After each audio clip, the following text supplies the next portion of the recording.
a need for speed.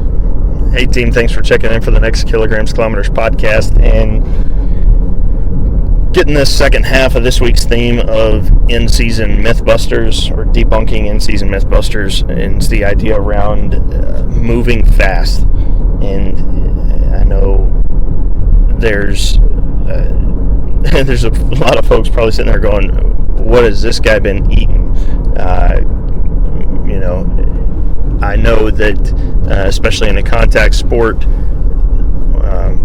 or just a heavy high intense sport, like rugby, sevens, soccer, those types, to where not only is there high intensity but there's also high volume, that it does take some time to recover from that, to rebound from it. And so that being said, as per everything we said with the heavy lifting, right? It's not about what you're doing; it's about how much you're doing. And it's not that it's not. I'm suggesting you go out and do a full-on sprint workout that you might do in the off season, but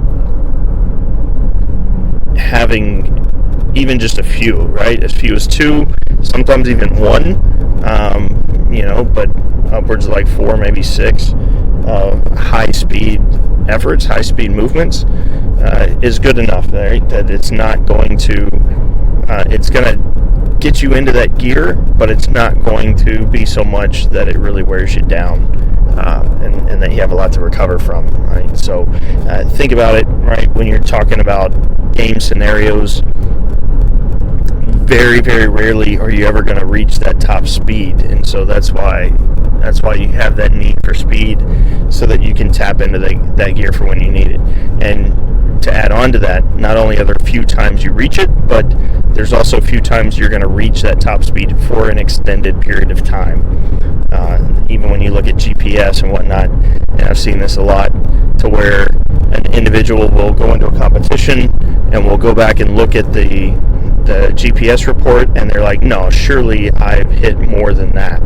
But when you look at the GPS, right, you have to reach a certain speed, a certain velocity for a certain amount of time. And so, again, it could be a situation where you tap into that gear, but you're only there for 1 or 2 seconds. And so the distance or the time at that speed looks a lot lower than what you think or what you thought it would have been.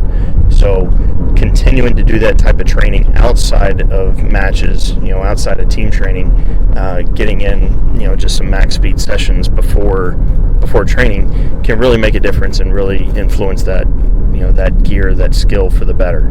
So again, this is all assuming that you've done a lot of the big work in the off season, in terms of your technique, technical work and that sort of thing, and then you're just kind of applying it in season. So if you have any questions about that, want to kind of understand or formulate more of what or how you can incorporate that speed work into your in-season, then, as we always say, hit us up via email or social media. Be happy to chat and brainstorm. Otherwise, have a great week, and let's keep working.